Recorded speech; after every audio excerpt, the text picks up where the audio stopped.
Hello friends, welcome to Study Capsule. Study Capsule में आपका स्वागत है।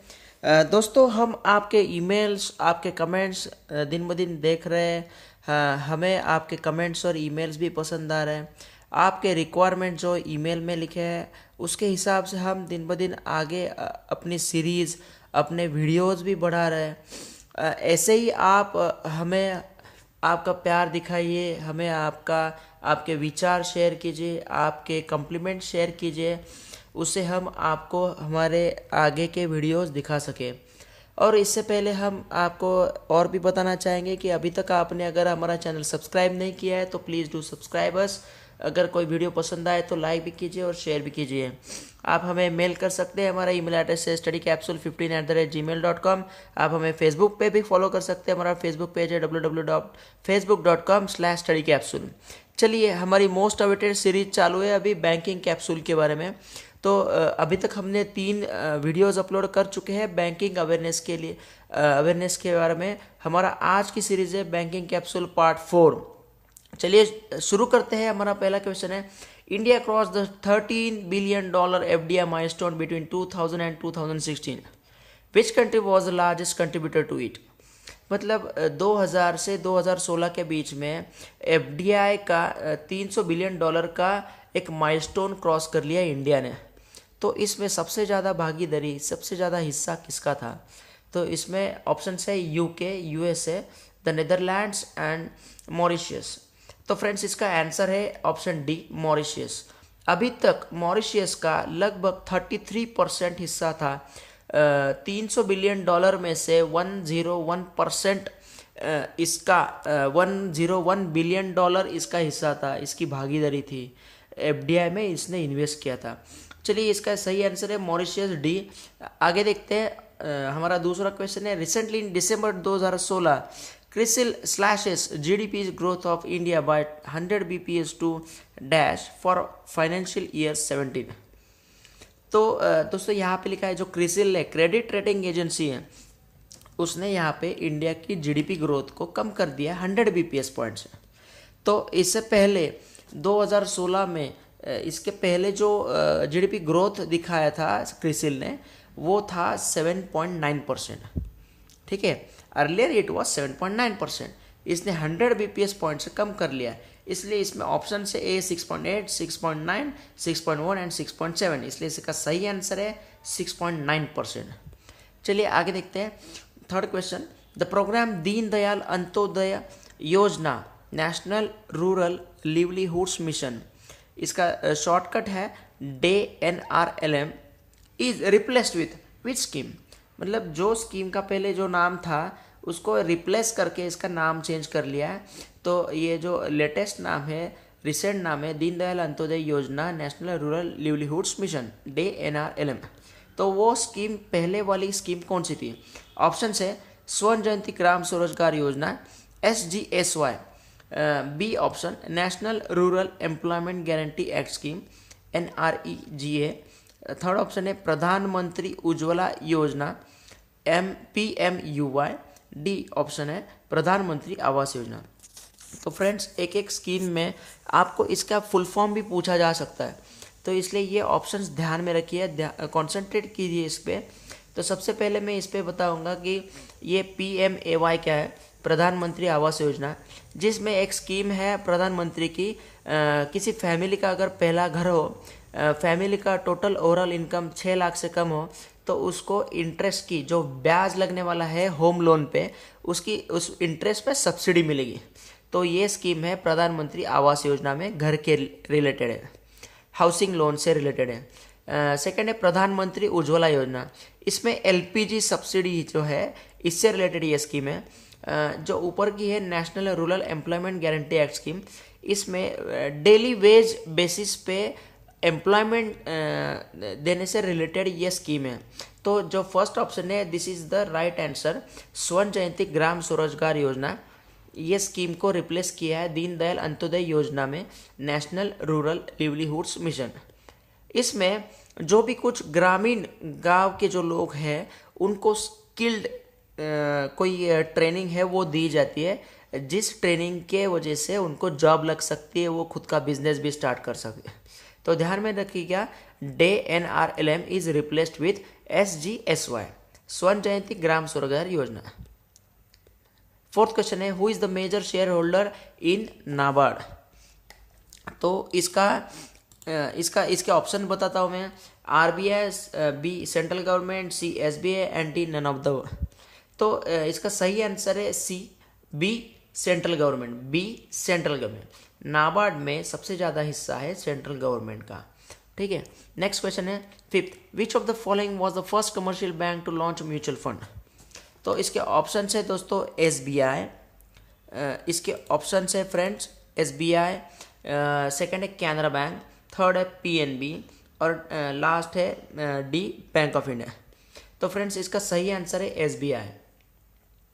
नेक्स्ट देखते हैं six question, foreign investment promotion board FIPB gives approval for acquisition of the Indian retail brokerage शेर Khan limited by. तो ये क्वेश्चन ऐसा है कि अब इंडिया की शेर खान लिमिटेड एक कंपनी है जो शेयर ट्रेडिंग में इंक्लूडेड है, इन्वॉल्व है। तो इस शेर खान कंपनी को कोई दूसरी कंपनी एक्वायर करनी चाहती है, एक्विजिशन करनी चाहती है। तो वो कंपनी कौन सी है और वो कंपनी को, वो इस डील को किसने अप्रूवल दिया, FIPB ने। तो ये डील को कौन सी कंपनी खरीदना चाहती है, ये ऑप्शन दिए। ऑप्शन है BNP पारिबास, सेकंड है B Kotak Mahindra bank, C Angel Broking and D none of these. तो इसका सही आंसर है फ्रेंड्स, इसका सही आंसर है BNP पारिबास, ए ऑप्शन है BNP पारिबास। तो लगभग 2060 करोड़ की डील है और ये BNP पारिबास ये है फ्रेंच मल्टीनेशनल बैंक, इसका हेड ऑफिस है पेरिस में। तो ये बैंक जो है मल्टीनेशनल बैंक, ये शेर खान लिमिटेड को खरीदना चाहती है, इसमें डील हुआ है, इसको अप्रूवल मिला है FIPB से। ठीक है, नेक्स्ट क्वेश्चन है, payment banks are not allowed to dash. Option है A provide net banking facility to customers, B lend to any person including their directors, C accept only saving and current deposits, D provide statements of accounts in paper form। तो friends इसका सही answer है B lend to any person including their director। ये जो payment banks है इनको reserve bank ने एक ही ऑप्शन दिया है कि कस्टमर से बस डिपॉजिट्स एक्सेप्ट करेगा। क्रेडिट फैसिलिटी अवेलेबल नहीं है पेमेंट बैंक्स में। क्रेडिट मतलब कोई भी लोन नहीं दे सकते, इसलिए बाकी डिपॉजिट भी कर सकते हैं। डिपॉजिट लिमिट में भी उन्होंने एक कैटेगरी की है। RBI ने 1 लाख तक का लिमिट दिया है पेमेंट बैंक को डिपॉजिट्स एक्सेप्ट करने का। इसलिए अगर पेमेंट बैंक से, जैसे कि अभी इंडिया पोस्ट पेमेंट बैंक है, रिसेंटली लॉन्च हुई है, तो इस बैंक में अगर हम पेमेंट करना चाहते हैं, हम पैसे भरना चाहते हैं, तो 1 लाख से ज़्यादा नहीं भर सकते। इसलिए अभी ये क्वेश्चन का सही आंसर है B lend to any person including their directors। Next question है, the Reserve Bank of India advised banks to make the know your customer KYC procedure mandatory while opening and operating the accounts।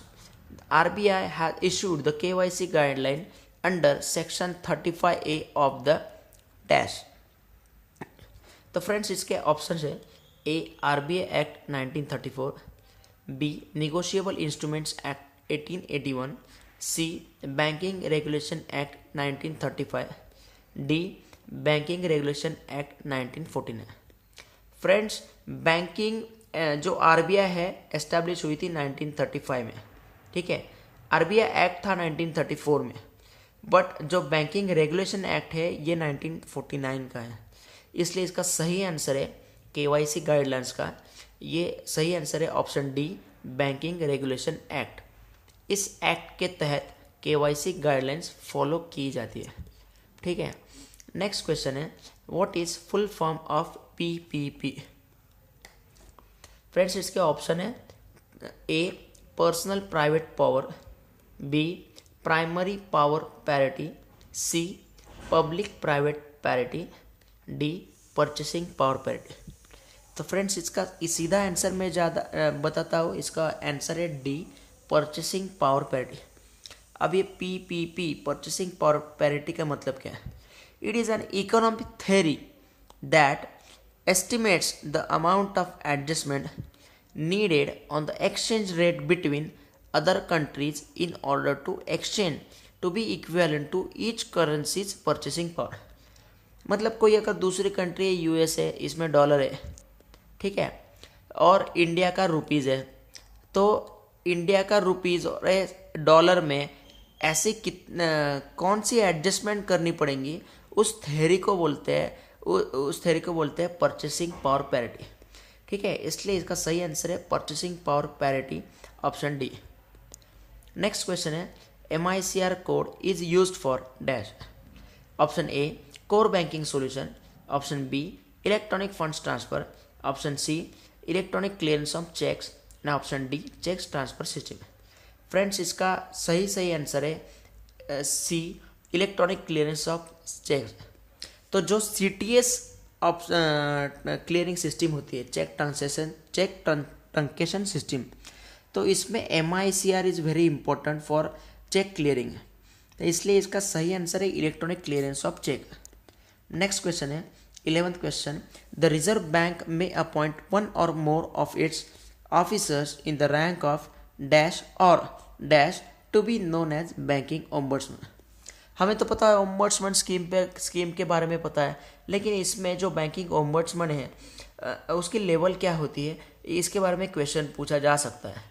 Option है A deputy general manager और general manager, B chief general manager और general manager, C general manager और assistant general manager, D deputy general manager और assistant general manager.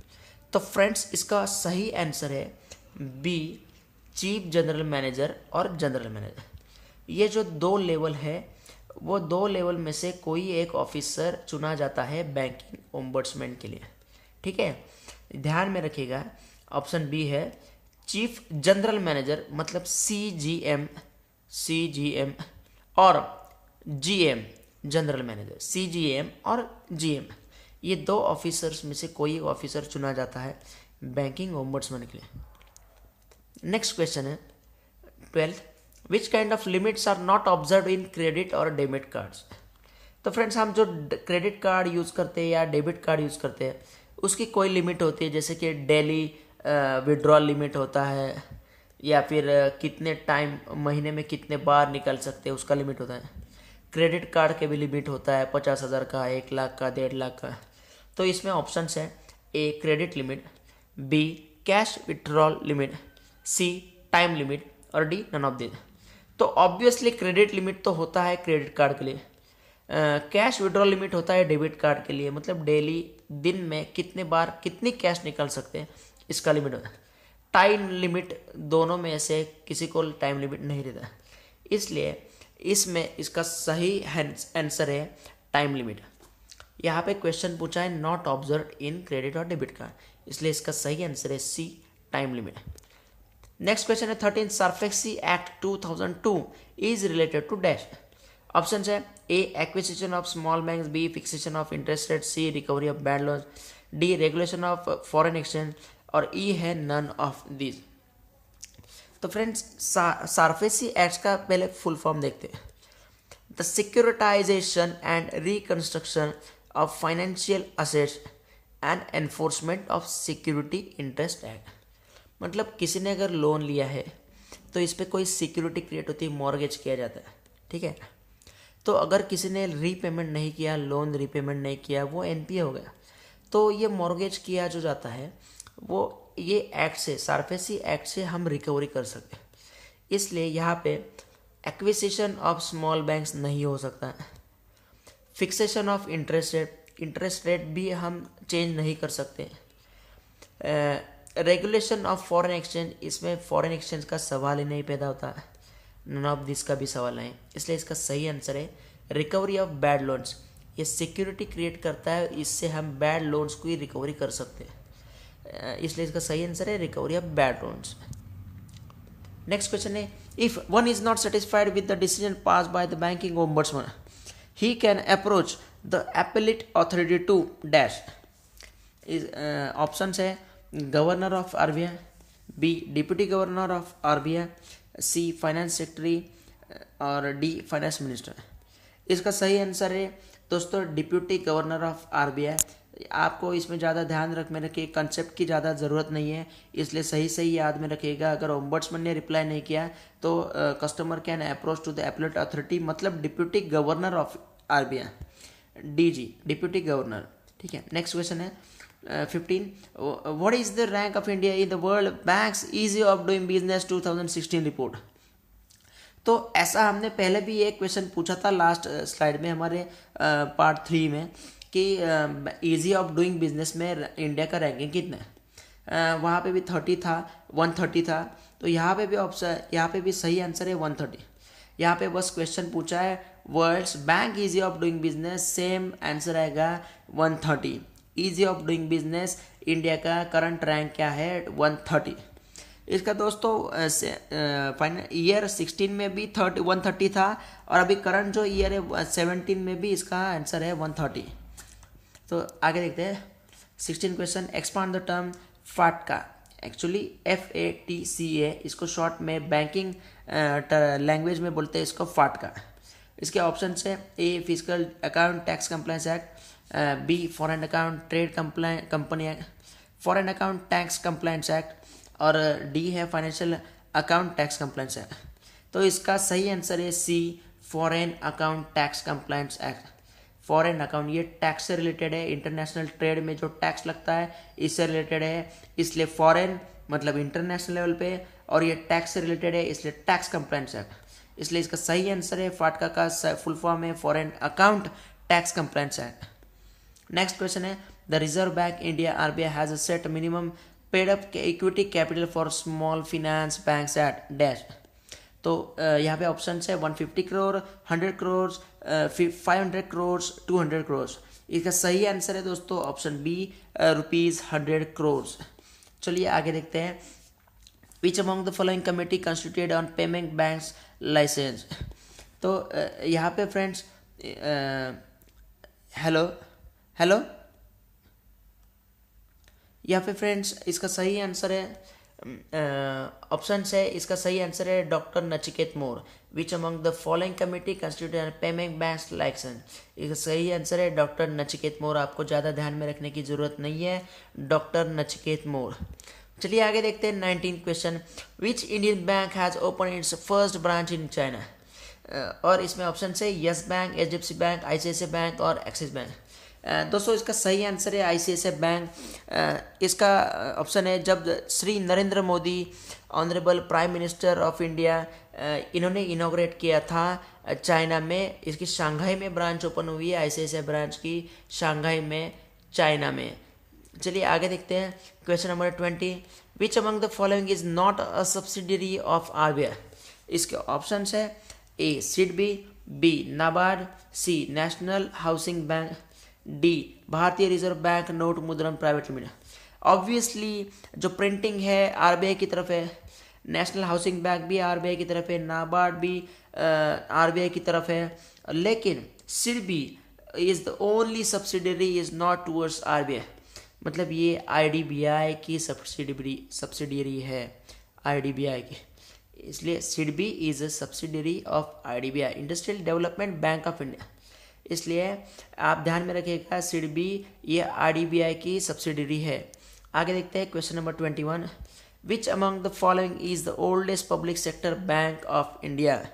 इसके option है A Allahabad bank, B state bank of India, C Punjab national bank, D bank of India, E Indian overseas bank.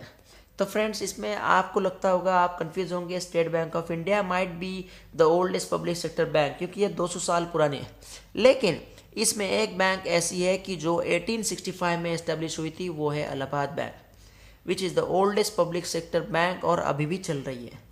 ठीक है, इसलिए इसका सही answer है option A Allahabad bank, which is the oldest सबसे पुरानी पब्लिक सेक्टर बैंक है। Question number 22, physical deficit is dash. Friends इसके ऑप्शन है A total income less government borrowing, B total payment less total receipt, C total payments less capital receipts, D total expenditure less total receipts excluding borrowing, और E total payment less total expenditure and total receipt. Friends इसकी एक definition है, आप इसको ध्यान में रखिएगा। The difference between total revenue and total expenditure of the government is termed as fiscal deficit. मतलब कि कितना पैसा आया है और इसमें से कितना खर्च हो गया, उस डिफरेंस को कहते हैं फिस्कल डेफिसिट। इसके लिए इसका सही आंसर है option D, total expenditure less total receipts excluding borrowing. ठीक है, नेक्स्ट क्वेश्चन है dash are select branches of scheduled bank which are authorised by the RBI to facilitate distribution of notes and coin. Friends इसका option है currency chest, currency branch, head office and regional office.